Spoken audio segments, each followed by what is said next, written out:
of Engineering Computer Science in the year 2013. Recently I completed my PSTS course from Squad Infotech, and now on 16th of July I have joining in Audit and Quality Management Systems as a test engineer. Basically use Google, and the reviews in Google were helpful for me to decide that yes, Squad Infotech would be the best option for learning software testing.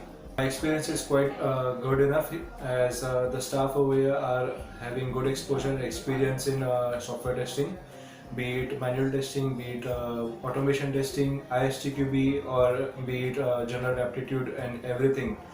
The staff of Squad Infotech was very kind enough and helpful enough for me to gain the confidence in learning software testing, and with their help and guidance I was able to crack the interview, and I'm happy enough to get a good job in a good company.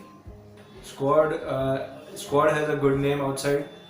You go to companies and then you say that you have done your software testing from Squad, and they have kind of a positive approach towards you, by which you feel that yes, you have chosen the right area to learn software testing.